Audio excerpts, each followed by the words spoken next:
नमस्कार साथियों, शीतकालीन सत्र है और माहौल भी शीत ही रहेगा। 2024 का ये अंतिम कालखंड चल रहा है।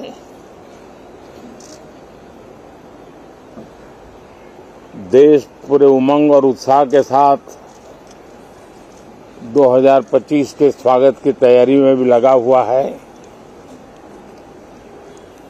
साथियों, संसद का ये सत्र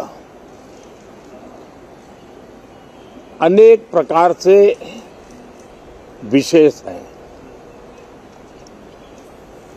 और सबसे बड़ी बात है हमारे संविधान के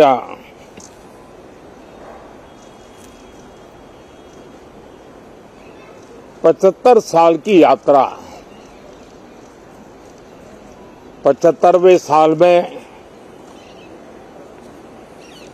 उसका प्रवेश,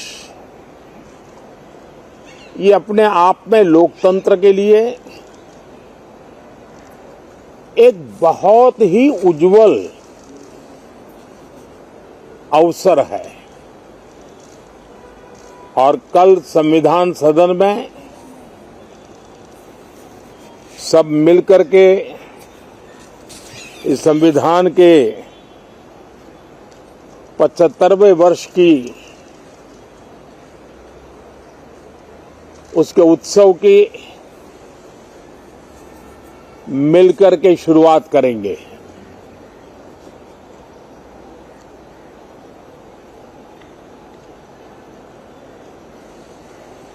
संविधान निर्माताओं ने संविधान निर्माण करते समय एक एक बिंदु पर बहुत विस्तार से बहस की है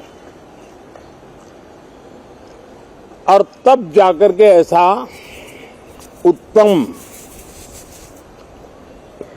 दस्तावेज हमें प्राप्त हुआ है। और उसकी एक महत्वपूर्ण इकाई है हमारी संसद। हमारे सांसद भी और हमारी संसद भी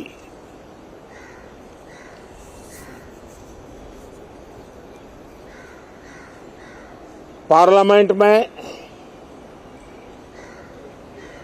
स्वस्थ चर्चा हो,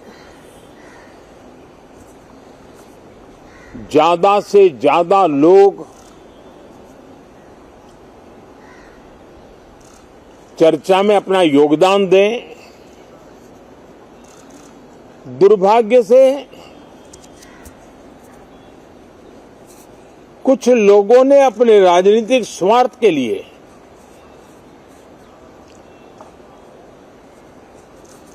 जिनको जनता ने अस्वीकार किया है, वे संसद को भी मुट्ठी भर लोगों के हुड़दंगबाजी से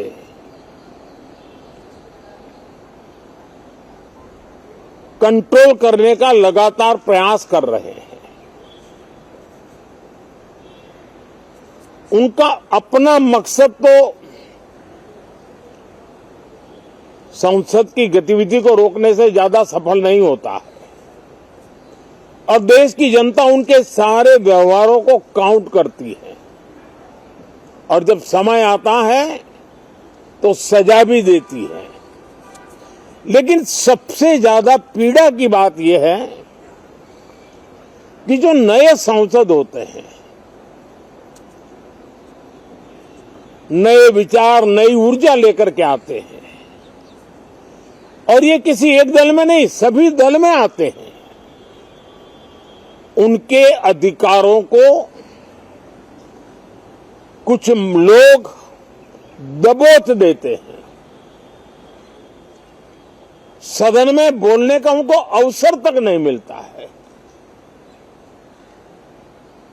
लोकतांत्रिक परंपरा में हर पीढ़ी का काम है आने वाली पीढ़ियों को तैयार करे, लेकिन 80-80, 90-90 बार जनता ने जिनको लगातार नकार दिया है, वे न संसद में चर्चा होने देते हैं, न लोकतंत्र की भावना का सम्मान करते हैं, न ही वह लोगों की आकांक्षाओं का कोई महत्व समझते हैं, उनका उसके प्रति कोई दायित्व है वो कोई समझ पाते हैं।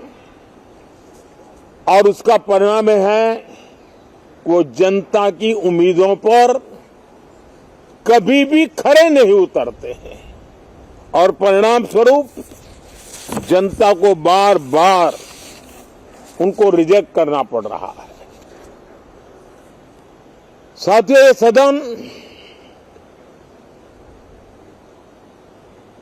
लोकतंत्र की 2024 के पार्लियामेंट के चुनाव के बाद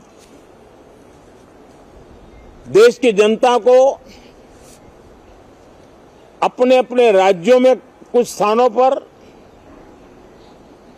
अपनी भावना, अपने विचार, अपनी अपेक्षाएं प्रकट करने का अवसर मिला है।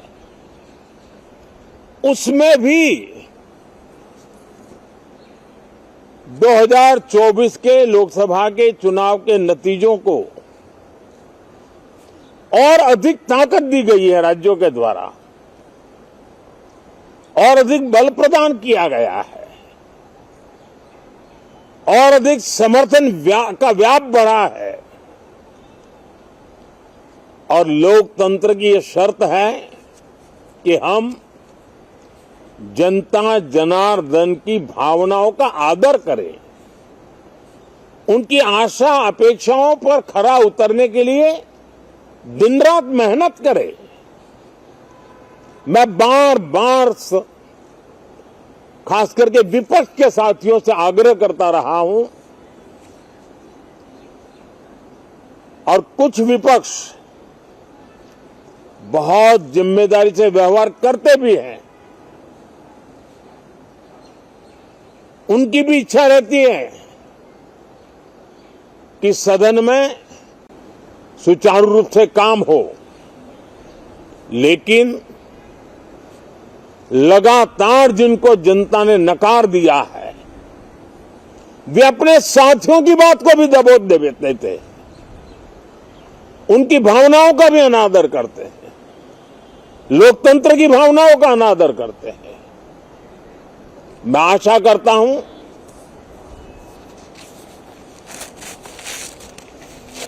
कि हमारे नए साथियों को अवसर मिले।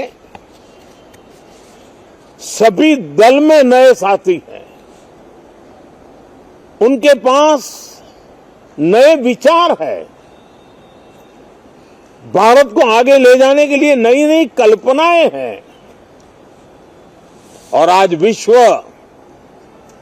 भारत की तरफ बहुत आशा भरी नजर से देख रहा है। तब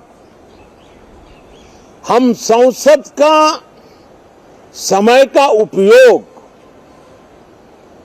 वैश्विक स्तर पर भी भारत के आज जो सम्मान बढ़ा है, भारत का प्रति जो आकर्षण बढ़ा है, उसको बल प्रदान करने वाला हमारा व्यवहार रहना चाहिए।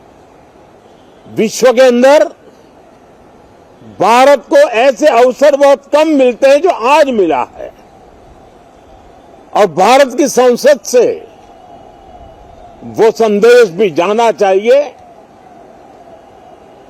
कि भारत के मतदाता उनका लोकतंत्र के प्रति समर्पण, उनका संविधान के प्रति समर्पण, उनका संसदीय कार्य पद्धति पर विश्वास, संसद में बैठे हुए हम सबको जनता जनार्दन की इन भावनाओं पर खरा उतरना ही पड़ेगा। और समय की मांग है, हम अब तक जितना समय गंवा चुके हैं उसका थोड़ा पश्चाताप करें और उसका परिमार्जन करने का उपाय यही है कि हम बहुत ही तंदुरुस्त तरीके से हर विषय के अनेक पहलुओं को संसद भवन में हम उजागर करें, आने वाली पीढ़ियां भी पढ़ेगी उसको, उसमें से प्रेरणा लेगी।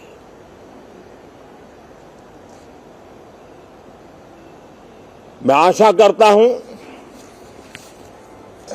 कि ये सत्र बहुत ही परिणामकारी हो, संविधान के 75वें वर्ष की शान को बढ़ाने वाला हो,